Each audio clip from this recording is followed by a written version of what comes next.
شعب كرر جبلان حفلة آد وقوة بدن وأنيجا يقولها وزيرة يرجع كوعين كنا نقصدوه ما حد أيام كسر جديد نعمل كوغوريس مركل بعد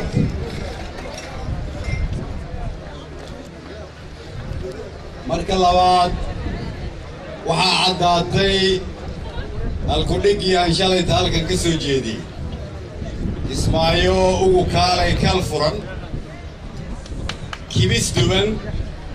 كلون شيلن يا كروجل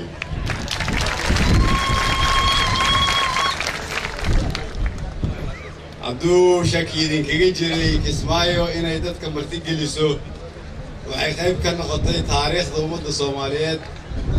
أنا كلية معها وعن قبل غيادي أنا روحي ماضين اللي يرادو وحال لي هاي مدعوينها صاحب كيس لكن صدني حوغا كلها وزيرنا ورئيس الوزراء كعيان كوجرا يا مرخاتي دي نقطي إن تين بعد مدة مرتي أنت كسكو وحن رواينا ندين هذا وحن وفر ما عندها مركان متكسمايو أنا أقول حنون من ذلك إن الكوكب سنقولها وزيرنا لكن عندها نوفر ما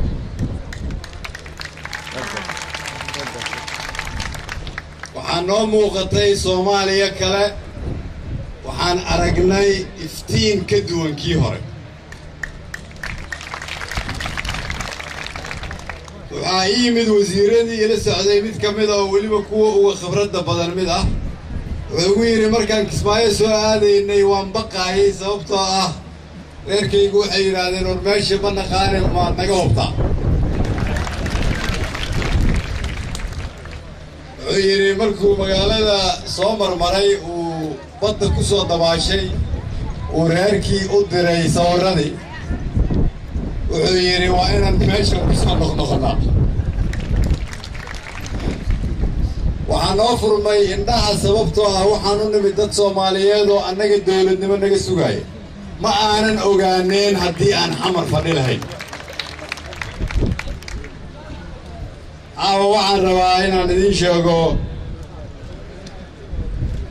dawladda federaalka wasiiradooda waxay wasiir u yihiin dadka Soomaaliyeed iyo dalka Soomaaliyeed meel walba ay joogaan waana inay sidaas u dhaqmaan dawladnimada waxaan geyn doonaa gobol walba oo Soomaaliya ka mid ah wasiiradu uma adeegaan dadka xamar jooga wasiiradu waxay u adeegaan dadka Soomaaliyeed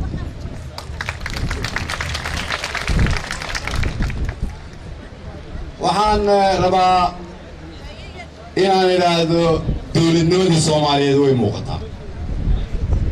dawladnimadii Soomaaliyeed way inoo muuqataa sababtoo ah haddii aan Kismaayo ku shirnay Baydhabana waa ku shiri karnaa Garowana waa ku shiri karnaa Jowharna waa ku shiri karnaa Cadaadana waa ku shiri karnaa inaan ku shiri karna keliya ma ahane inaan ku shirno waa ogolnahay diyaarna waan u nahay sidaas daraaddeed dawladnimadu way muuqataa dawladnimadu way muuqataa sababtoo ah madaxda qaranka ee dawlad goboleedyada iyo madaxweynaha jamhuuriyadda federaalka iyo anigu markaan isu nimid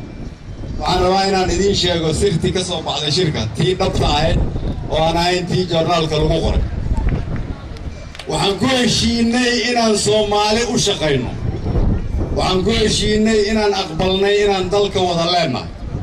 waxaan ku heshiinay inaanu qabiilna qabiil ka wanaagsanayn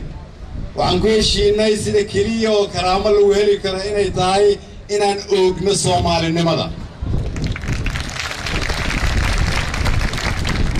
waxaan ku heshiinay inaan awal ku heshiin weynay inuu kala shaki jiray si loo heshiiyo waxaan ku heshiinay marka inaan runta isu sheegno inaan wax la kala qarsan in danta ummadda Soomaaliyeed go'aanka laga gaarayo uu yahay mid noo wada yaala waxaan ku heshiinay inaanan Jarmal iyo Faransiis kala ahayn oo aan nahay dad Soomaaliyeed kulligeed madaxweyne soo markhaati kama hayintaas dawladnimadu way muuqataa sababtoo ah madaxweynihii jamhuuriyadda federaalka Soomaaliya oo ay soo doorteen xildhibaanadii ay shacabku ka codsadeen isbedel وحاول رئيس الوزراء كدغي رئيس الوزراء إنه يدنر تاجن وحيابها ومدحوينه رئيس الوزراء كدورتي وحكم لها إنه كان شقيو يميلada uu ka leeyahay iyo isbedelka uu rabo dalka inuu gaarsiiyo mid kamida waxay ahayd si uu isbedelkaas u gaarsiiyo inuu yiri waxaan keenayaa ra'iisul wasaaraha aan la shaqayn karo aan hubo inaanan iskhilaafin waxaan rabaa inaan idin sheego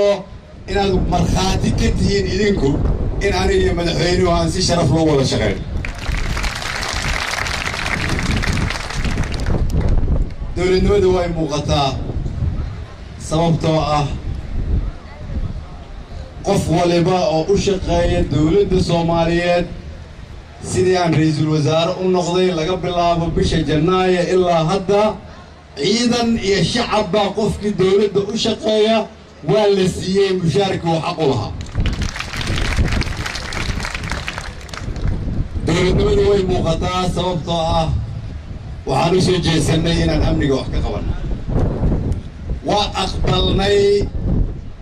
inaanan mar dambe aqbalin in argagixisa dalkeena nagu gumaysato dowladnimadu way muuqataa sababtoo ah shirkii ay yimaadeen madasha qaranka waxaan ka soo saarnay go'aan ah ahmiyadda ugu horeysa oo aan leenahay 2 sano oo soo socota waxay tahay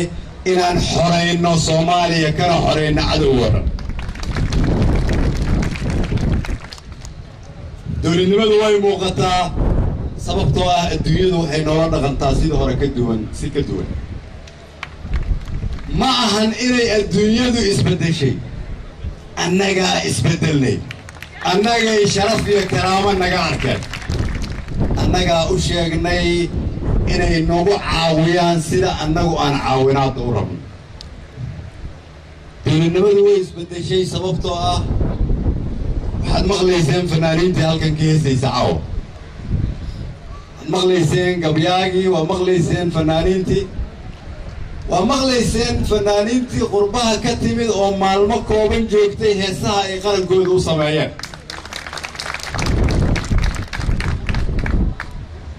dowladnimadu way muuqataa sababtoo ah markii aan tegey Addis Ababa oo ka qayb galay shirkii African Union waxa ay yimid ra'iisul wasaaraha dowladda Cameroon markaasuu wuxuu ugu yiri waxaan maqlay Soomaaliya way hagaagtay dhaqaale badan bay leedahay waxaan rabaa inaan ganacsi idin la galno sidee baan ku wada shaqayn karnaa waxa ay yimid ra'iisul wasaaraha Namibia waxay ku tiri dalkiina waxaan maqlayaa inuu hagaagay dalkiina waxaan maqlayaa in shidaal laga qodayo oo dhaqaale uu ka soo socdo waxaan maqlayaa Soomaalida qurbaha joogtay inay soo laabatay sidee baan ku wada shaqayn karnaa dowladnimadii way muuqataa sababta ay u muuqato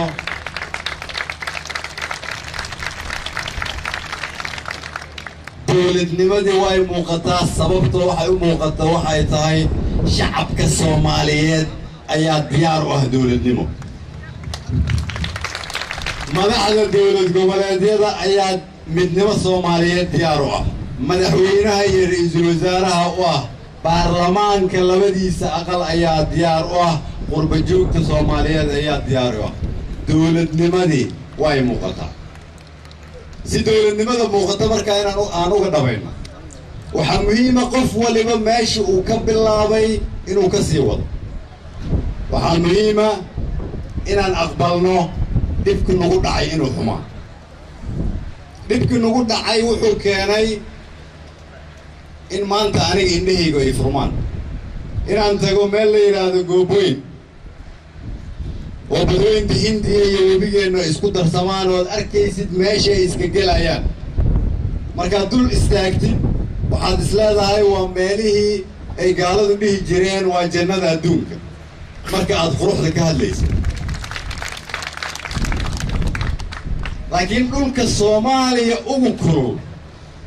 oo ugu abaarta badan iyo Gooboyn haddii isku si loogu gaajoon yahay miyaanay ahayn dhibaato ummadda Soomaaliyeed ku habsatay oo annagu aan mas'uul ka nahay soo diyaar uma adihidina inaan isdaba qabanno madaxda qaranka Soomaaliyeed waxay diyaar u tahay dalkani inuu yahay dal la wada leeyahay ay tahay gacmaha in la isqabsado laakiin waa inaad ogaataan isbeddelku inuu u baahan yahay in qof waliba uu aqbalo isbeddelka annagu adduunyada waxaan marka uga duwannahay haddii aad Maraykanka joogto ama Jarmalka ama Norway ama Faransiiska